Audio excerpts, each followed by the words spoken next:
Is everybody okay with recording this? Yes, I got it recording.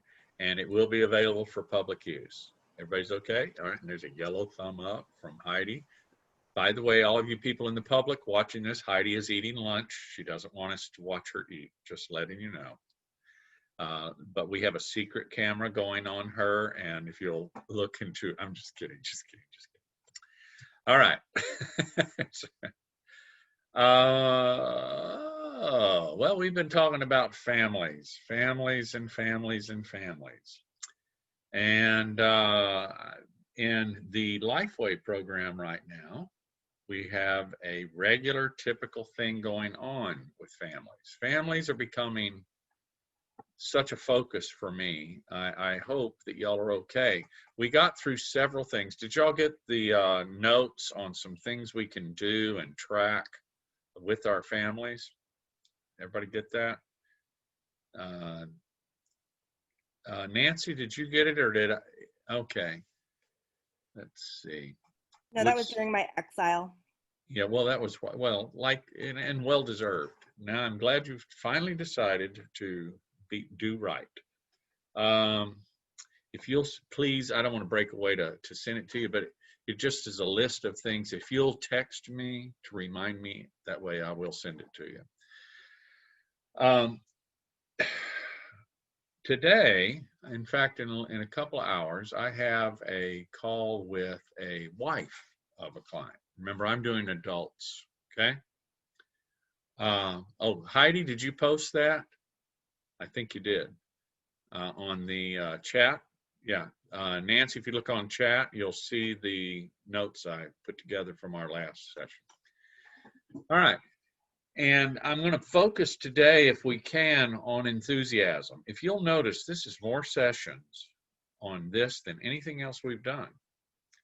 And there's a reason for it.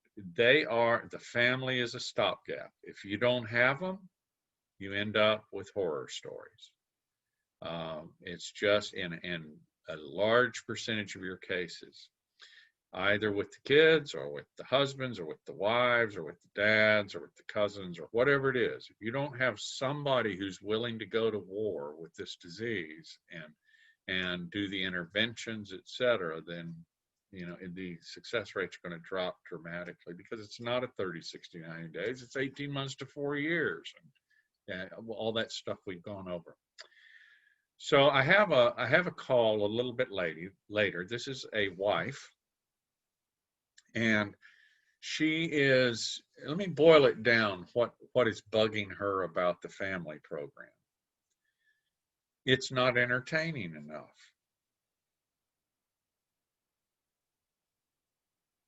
Okay? It's not fun. Now, the interesting thing in all of this is, and where you can go with this is just a place of frustration and irritation. It's like, yeah, okay, so it's not, yeah, okay. If you had a liver tumor, let me tell you, there's a lot of things that aren't fun that you go do because you want to get well. And if your husband has a liver tumor, you will attend, hopefully, some of those boring meetings about liver care that the family has to go to prior to getting a liver transplant or whatever. But with this, you're going to tell me, that kind of thing. And actually, this is not an unusual comment, not even close. You would think it should be, and it's really frustrating that it is so common, but it is very, very, very common. We already talked about parental use some. We know that plays a part in this. We know that all sorts of things will play a part. But we also, when you boil it all down, my frustration and my irritation with the self-centeredness and self-seeking of that from families doesn't help solve it. So you have to, as the counselor or the director or whatever, you got to let go of that and quit being incensed and irritated. And like in all good counseling, you have to figure out where the kind of figure out where they're coming from answer it on the clinical side, but then there's another thing. And that is you have to work to create some things in the program itself that in fact are entertaining.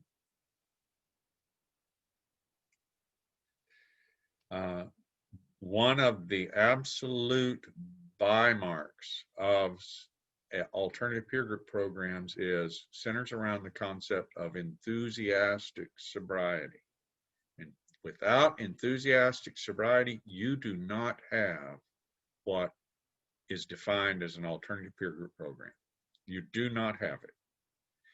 If they're not having fun, you don't have it. And I don't mean just the people who are using, I mean the family too. So creating enthusiasm in the family group, and I'm being total honest right now, we are struggling with that right now with Lifeway, the organization I'm running. With all of this history and everything, we're still struggling. One of the reasons for the struggle is coming from, we're limited to still online stuff, so it makes it difficult. But we were struggling even before that, especially a new group, because a new group, and you guys, a lot of you are going to have new groups. Let me tell you what you're going to run into. You'll have 1 week, you'll have 3 new people come in the door. Okay? And you go over so we have these family meetings, you need to go to those. And they're going to go, okay, yeah, we'll do that. And then they go, and then they're not entertained, all right, or something is going on, and then they stop going, and you beg them to go. And then you have 3 new people come in after them, but it's hitting while the 3 from the previous week aren't going. So those 3 new people are walking into a room that doesn't have any parents with any time in it. Okay, so all the stuff you're hoping to happen isn't going to happen because you don't have the numbers. So it is a problem, and you're gonna struggle with this. Ideas and things to do center around activities and activities and activities. And if you're online, you're going to have to figure out things and try and get them into it. So if you're doing it in person, the excuses are going to be, well, that takes up our entire night. We have to drive there. We have to go to the meeting, then we have to drive home. Okay. So we go to online. Well, I just can't relate to doing that online stuff. I can't build those friendships and all. I just wish I was in person. It's always something. So if it's multifaceted, what the problem is, guess what? The solution has to be multifaceted also. All right. We talked about one of the facets in addressing the using and starting in those notes that Heidi shared with us. I'd like for you guys to add some things to that, and let's make a master list, by the way, on that. So if you see things, or as you're looking at it, or you run into something that works better, please, let me know so I can add it to it. So I'm going to stop there for a second, and I'd like to hear some experiences from some of you guys so far who have worked with some of this or are planning, some of the fears, some of the ideas, some of the thoughts you're having. Okay.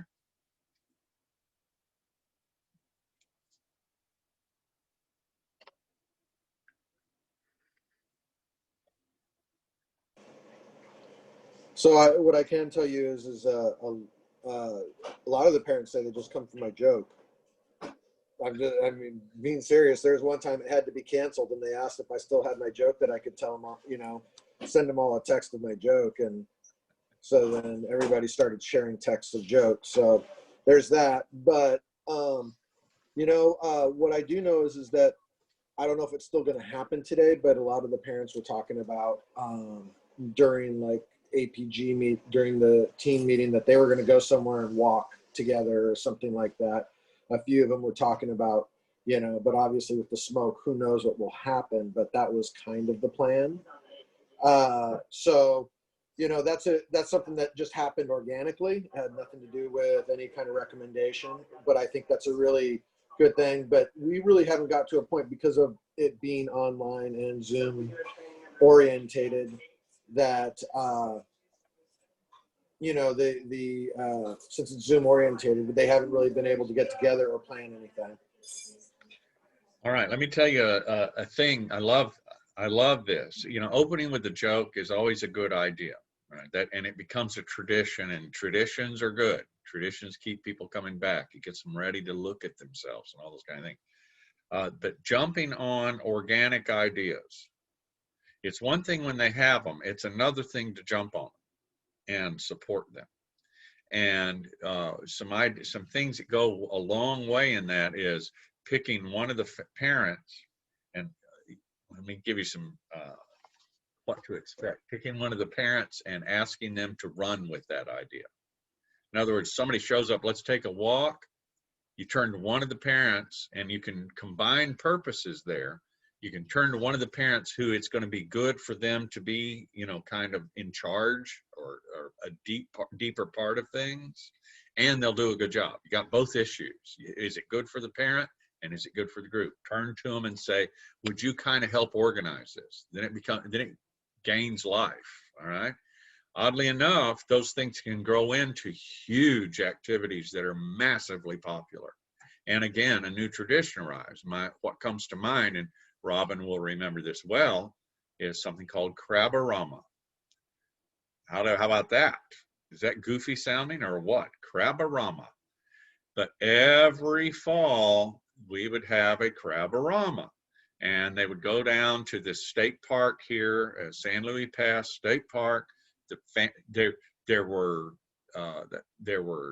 would put together trophies for crab tosses, trophies for all sorts of stuff. I mean, it was just a wild, crazy, insane thing, but it became massive, a big deal.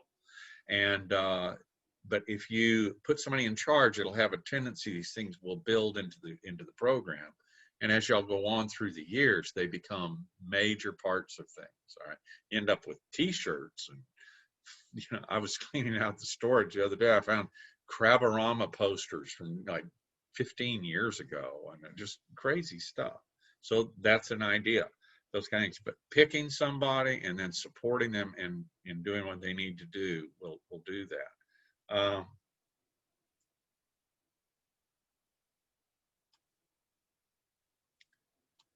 The other ideas and thoughts. Thanks, James. I just wanted to build on that because part of the Crab-A-Rama and the events that we had, because it was nonprofit, you know, we drummed up enthusiasm for the parents to fundraise, you know, and that helped get them out of their head during the week. All the problems they had, you know, they were working for a bigger cause. Making those trophies, we always had a handful of people that were really creative, and they made them as gaudy as they could, blinged up and everything. They were just horrible. I think we have a couple here somewhere in the closet because they're horrible. But you know, it's fun for them, but you have to get them to a point where it means something to them, you know. So I don't know how you start with a new group on Zoom. That's got to be really difficult. One thing that I would say is, like, have some speakers, do something different. Don't do the same thing every week. Like your Michelle and James, your book club, or you know, something like that is really good.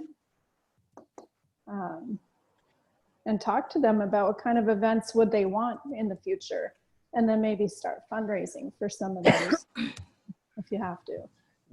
Rip came up with something that worked pretty good with this group here. Rip is the guy who runs the APG for Lifeway here in Houston. And he came up with a thing where every week, as he's sending out the invitation to the meeting, he also will send a link to something to read or something like that. But what is different that he really stepped out with is he started sending out links to YouTubes. His last one was Hannibal Lecter talks about his sobriety. And it was of YouTube, and it was the guy who played Hannibal Lecter and he talks about getting sober as a young man and all of that kind of stuff. Is a very interesting YouTube. So that was just a little idea I thought in there too. But speakers, book, we've already talked some about that. So I love the idea about kind of jumping on the idea on organic ideas, and I think that that's a great way to foster that. We connected, Youth Move and I reached out to a group called the Peer Workforce Alliance. I don't know if anybody has heard of them, but I stumbled upon some of their, I don't know how, in searching for APGs and peer support organizations, I stumbled across some of the activities. Actually, I think I might have somehow got on their mailing list or something. And they were sending me the ideas that they were doing for support groups during COVID, and this was back in like March or April. And so Hannah and I reached out to them, and what they did is they surveyed their community and and members in their peer support organization. And they got folks to share ideas about their talents and interests, right? And so, one person might be a yogi, and so they facilitate like online yoga and meditation, like as a 5-week training or something like that. Or, and actually the other thing that she said, when we talked to her, I can't remember the woman's name now, but, she had said that they tried not to have the same person facilitate every week, that they mixed it up. That they would have kind of a theme. And so, one theme might be self-care, health and wellness or something like that. And somebody who does meditation, somebody who does yoga or stress management, they might have a different feature, presenter or facilitator each week for the online format. And she said that also helped keep it kind of fun and fresh, right? Because people would be like, oh, last week was so much fun. Like, I want to make sure mine's as fun as that one, right? But they were drawing on like the talents and interests of their members as well. And so, what are your hobbies and interests? Can we incorporate that into, our group somehow? So if it's like auto mechanics or I don't know. But they had a bunch of great ideas that they were facilitating online. I love that. And you know what I'm going to do with that wife I'm going to talk to in a little while? I'm going to flip it on her. That's my plan. Exactly. Yeah, right. That's exactly what I'm going to do. That's exactly what I'm going to do. Yeah. I had something else to say about that. When you can meet in person, when we had our hangouts, the whole family hangouts where we would meet at each other's homes. In our house, we would have one room for parents to meet and they'd all play board games. The other one, they'd be watching a soccer game upstairs, so that way they get to know each other a lot more intimately outside of a meeting. So the walk that the parents are choosing to go on in Seattle, that's perfect. They'll get to know each other in person. Yeah, I'm thinking too, like we have a ton of community events, as I'm sure, every community does, a Glendy, like Greek festival or Latin American festival, or, we have a sandcastle festival, where there's a sandcastle competition and things like that. And just kind of looking to see what's happening in the community and I think asking for a parent volunteer to coordinate a group to go and do some of those fun things, I think would be a great way to get going on that. One of my concerns is that, we've worked for years or decades, with youth in wraparound services and, youth with significant emotional and behavioral disabilities. And, often by the time they get to adolescence or young adulthood, families are just fried.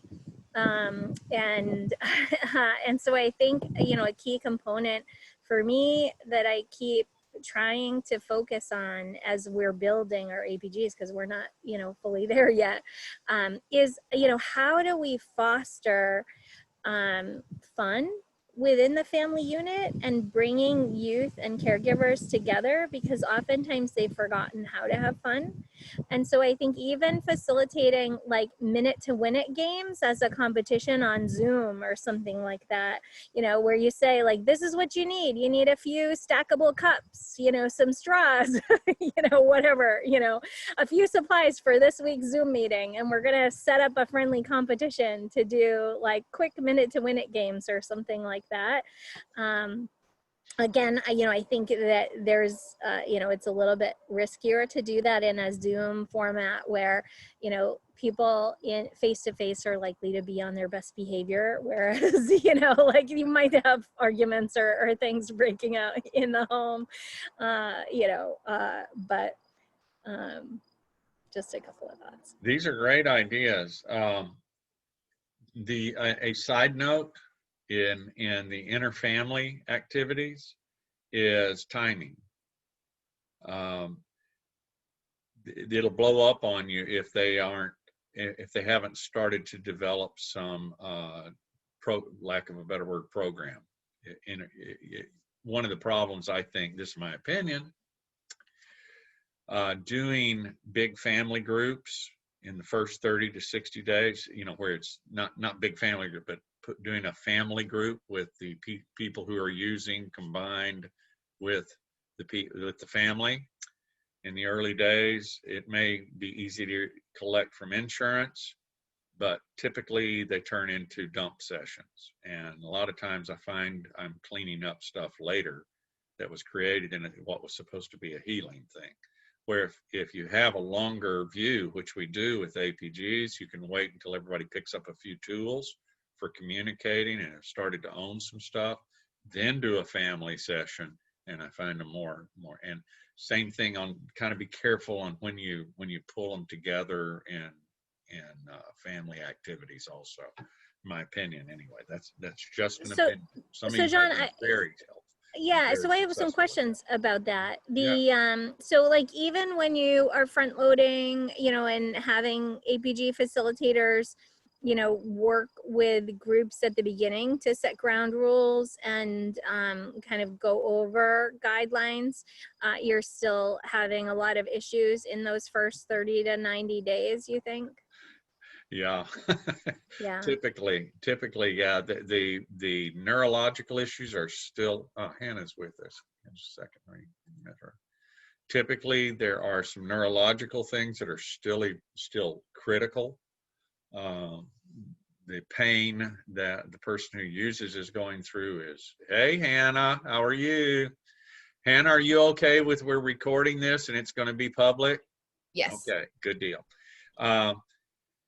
We were just talking about kind of timing. We were talking about how to create enthusiasm in the family groups, all right? And it has led into a question about timing inter-family activities where the person using is, you know, involved closely either. And it started off with us talking about being involved in games, but it prompted a comment from me that you have to kind of be careful about mixing the user with the family before they've got any skills in order to relate and not blow up and create more garbage to deal with later.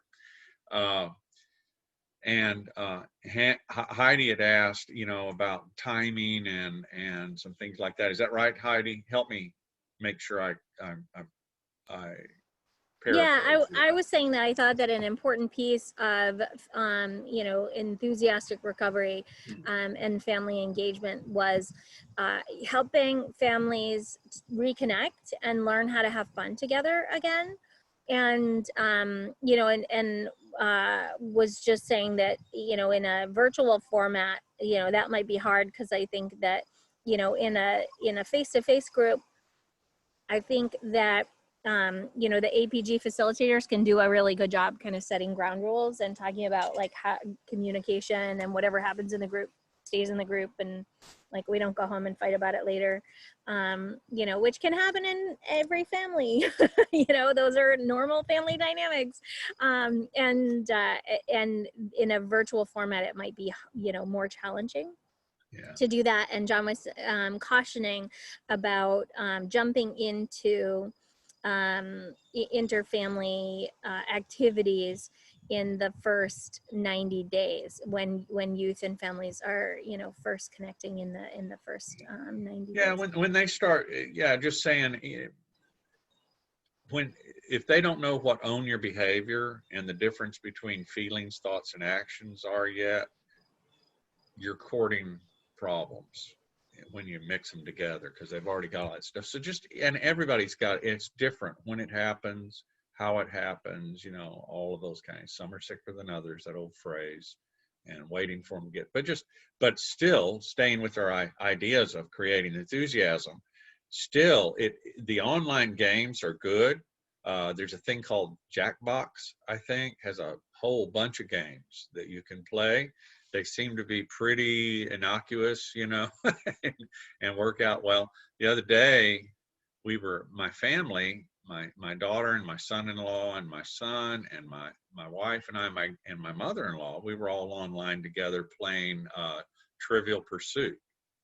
And I got killed. They wanted to play a later version. I don't know anything. I was alive. I don't know why. I don't remember the more recent stuff. I remember all the old junk, but I don't remember the recent. They destroyed me. It was horrible. It was really embarrassing. Anyway. One other online game thing that I have found to be really fun, really engaging for a variety of ages is, I think the website is drawsaurus.org. It's basically online Pictionary. I think you can have up to like 10 or 15 people in it. And if you have everyone on a Zoom call on a computer or tablet, and then everyone on their phone doing the Drawsaurus thing, there's all this laughter and like, what in the world is this? Or like, how, like, absolutely not. And like, how did you guess that already? And so drawsaurus.org, I believe, Yeah. for online Pictionary, free. Online Pictionary. Oh, by the way, Michael, our research guy, couldn't join us today. He said to tell you he was sorry. He would be here next week. Online Pictionary, free. And Drawsaurus? I'll put it in the chat, but yeah. Okay, great. Something crossed my mind a second ago. So, John, I just think that that's going to be really challenging for us in New Hampshire. You know, I mean, you know, we keep revisiting that. You know, family support is going to be challenging regardless. But you know, just building the expertise and the time, you know, with other stressors that caregivers have and so forth. So I think there are multiple barriers, but you know, if we're looking at kind of rolling enrollment, right? And so, you know, folks can, you know, so your group might be different a lot. So it might be hard, you know, where some families may be involved for 6 months or 9 months, and then you have new families. So I just wonder how folks handle that. Actually, for me, and historically, that's been helpful, except at some odd times. When you have an all-new group, it is worse than when you have a staggered group. When you have a staggered group, you have people who know what they're doing and they've gotten used to it, and they kind of lay the groundwork for the new people. When you have, and I think Robin talked about this the other day, about when you have a whole bunch that discharge, for lack of a better, we call it awakening, or, you know, they are showing all of the signs of stabilizing, you know, becoming stable, and so we discharge them, and then you have nobody there with any time or anything underneath them. So putting that, so that's how we've dealt. It's actually been helpful when it's more staggered. Yeah. Sorry, I should have clarified in terms of kind of the inter, you know, family groups, right? So we were kind of talking about, and the family support hasn't really started up yet in New Hampshire. We've had one APG, right? So, you know, I keep feeling like I need to qualify, you know, that we have limited experience in this. But, you know, what we've envisioned is that we would kind of have, you know, a family support group that's meeting weekly, you know, simultaneously, you know, with the youth. And then maybe once a month, then we might facilitate, you know, an activity where the youth and caregivers come together and would be co-facilitated by the youth APG facilitator and the you know, caregiver APG facilitator. And so, you know, so I was talking more around those, you know, interfamily activities, you know, where youth and parents might come together. When what Robin was describing earlier is how we handled that. You have in those come together things, you have several different activities that are going on, and use your facilitators to kind of guide the different families in the directions they need to go. In some cases, they may all be in the same room with some families, and then there may be a group that's all the new sobriety kids are out doing one thing and all the new parents are doing another thing. You don't even have to hide it too much. If you're going to have little meetings or games, you can say, you know, if you're under this amount of time, go here. Or you can say your facilitators assigned you to these groups, and they can all be fun and happy and all that kind of stuff, but there's still activities that are producing some sort of therapeutic approach, you know, or therapeutic capital. That's the word I'm looking for. So it does take some planning, and it takes some instincts from your facilitators, you know, on who's doing what, who would do best. Do we want to put them in the room where the parents are playing with their young people some game, or are they not ready for that? In which case, these parents need to go over in the crab toss, and this young person needs to go in, you know, this area, that kind of thing. And just kind of move them through it. It won't be perfect. You'll have mistakes and stuff, and try and, you know how it is as a counselor, you take everything and you try and make it grist for the mill. But you want to make it as positive as possible. Does that answer a little bit, Heidi?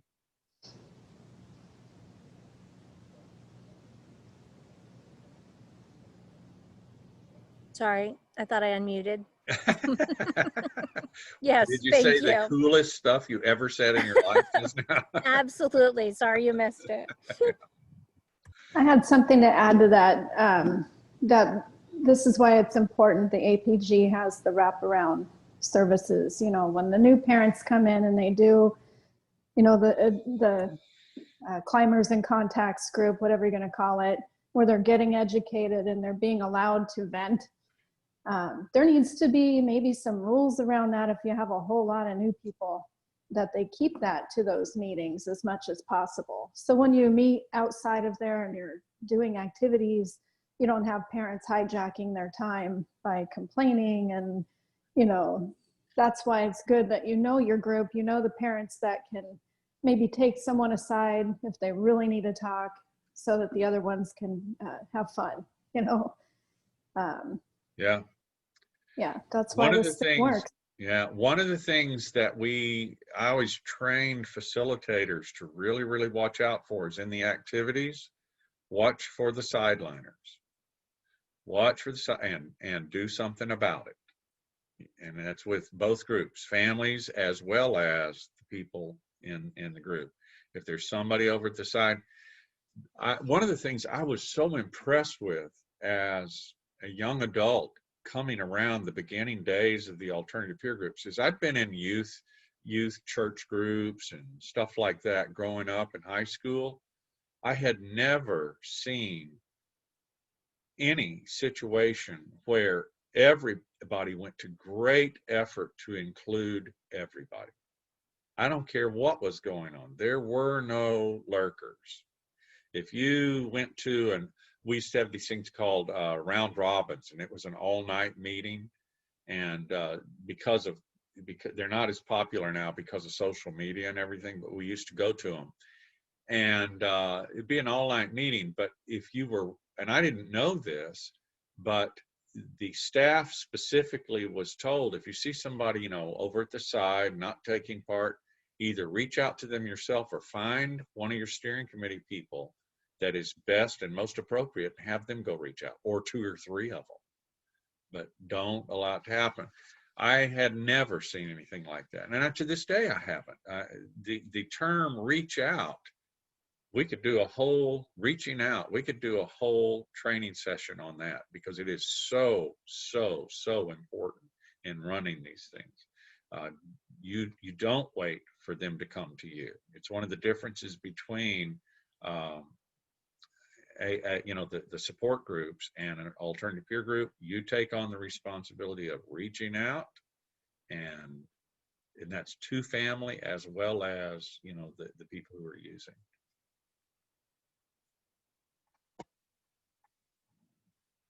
What was that draw of what? Drawosaurus. That's it. Drawosaurus.org, and I put it in the chat. All right. That's right. You said that. What else, you guys? Other So we did ideas? have a couple of other questions which are kind of unrelated to this, but I don't want to. That's all right. Shoot them out, man. We're so formal here. Very important you not stray any. We wouldn't want to stray. So, so we are, I mentioned that we have just launched one APG. We're in the process of launching, 2 other APGs in New Hampshire. And we had a couple of questions about kind of marketing. So I know I had sent out an email a while back asking if anybody had any infographics or, visually oriented kind of flyers to raise awareness and market APGs to the community and kind of help in outreach efforts. So that's my first question, is whether or not folks have any of those materials that they would be willing to share with us to get some ideas as we embark on that ourselves. And then my second question is, we recently had a debate about whether or not to include any infographics or data around caregiver use on those marketing materials. And I had said to Sean that I wanted to bring it to this group to get some feedback on that, because as a parent, I am thinking that, I kind of gave the scenario that, if my spouse is using and I saw some data or statistics around caregiver use, then I might be more inclined or less inclined, to seek supports for my child. But just based on some of our experiences with wraparound and high need youth, I also can anticipate that, if I were using myself as a parent, then I might, seeing those on a flyer might make me defensive or kind of turn me off, and worry that I'm going to go to this group and be shamed and blamed about my use. My opinion is I would not include that on the promotional materials. I would wait until they came and in the process, because you're going to have different, part of this, just a personal opinion, our job is to try and gauge where the client is at, and at the appropriate moment, take appropriate steps to facilitate their growth. Now, I may not have said that exactly right with all the right words and everything, but you know what I'm talking about. So hitting it in the marketing part of it, the community awareness. Now, if you're going to do a community awareness thing about use and et cetera, and you include it, that's a whole different thing.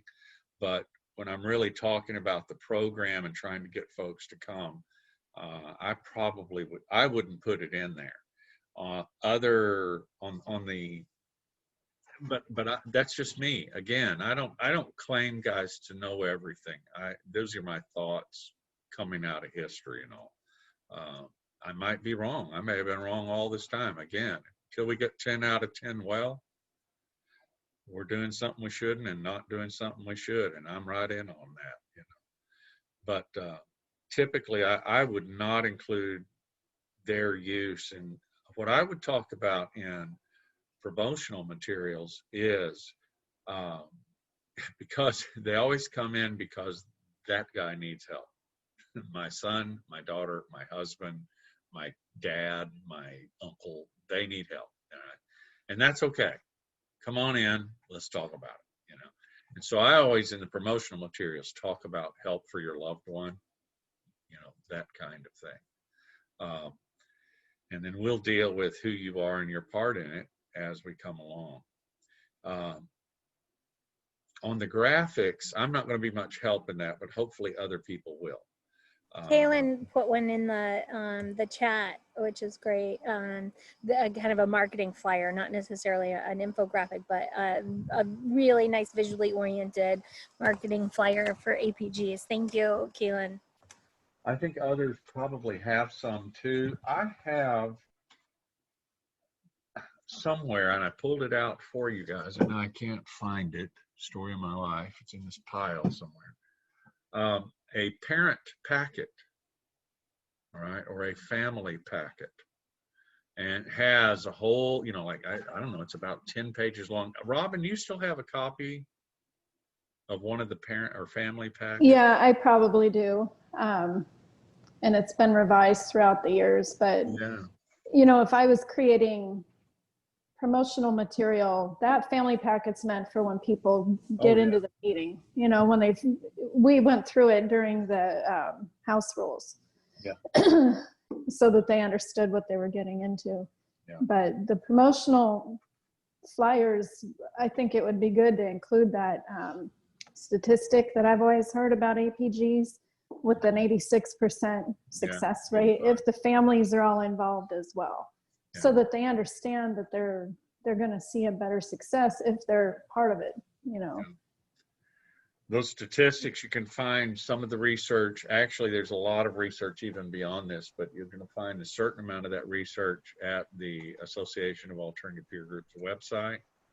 The one she's talking about, you kind of got to drill into it, but it's the Baylor College of Medicine research project. Okay, great. Yeah, that was my next question, is where would I find that? Because I know we were... Go to the website and dig around on the research section of the website. I believe it's there. If it's not, let me know and I'll see what I can pull up. Okay, great.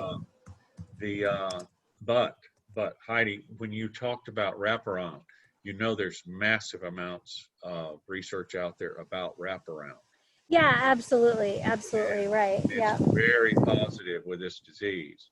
And there's load, you can pull those kind of research statistics out of that kind of stuff too. And it's really what an alternative peer group program is a wraparound program with enthusiasm and a view of treatment that is long enough to match up with the research about the disease. If you really want to kind of boil it down. We didn't know about wraparound research until the research started coming in on the alternative peer groups, and then it all started to make sense. Again, more sense. Guys, I have a session I've got to get to here in about 2 or 3 minutes. Are there any last minute things? Can I put Hannah on the spot to jump in and just share some of the great work that her and her youth peer support specialists have been doing? We had an ask for the group. So we are creating like ethical dilemma scenarios as like a coaching tool for the youth peer support specialists. So I will send those in the email thread, but Heidi thought it would be a good idea for us to maybe create more ethical dilemma scenarios that everybody here has experienced that would help to be a teaching tool for a young person who's working in like any sort of peer recovery field, and just sort of also brainstorm as a coach of that person, what would you want to hear their response be to the ethical dilemmas? So just sort of bulleted points, sort of coaching notes. And I'm sure that we could come up with a lot more scenarios. I think right now I only have 4 or 5 written down. But that's great. That's awesome. I love that. Yeah, please bring it on. So John, do you think that we could hijack the group you know, one day over the next month to just dig into these ethical dilemmas a little bit and have folks discuss them and share some feedback. Why don't we do that next week? Does that work for you, Hannah? Yeah. Great. Everybody good with that? Yay. We can start to look and think about these kind of things and add our stuff into it. Sounds wonderful. All right. Thanks. Appreciate it. I love you guys. You're awesome. It's my favorite time of the week. I wish we had more of them. Y'all take care. I'll see you next week. Thanks, Thanks, everybody. And Thank you. Nancy, I'm See you glad that we're later. done punishing you. Glad you're around. Oh, look, Heidi's not eating anymore. I Oh, finally finished lunch. Kaylin, you've Bye-bye. been way too quiet. I'm worried. You're scaring me. Don't do that. Kaylin's got things on her mind. I'll talk to you It's been guys. a really long week and it's only Uh-huh. Wednesday. I'm a therapist. I'm a counselor. I pick up stuff. It's one of those things. All right. Well, it'll pass. It'll pass. Even the worst. Talk to you guys later. Love you. Bye.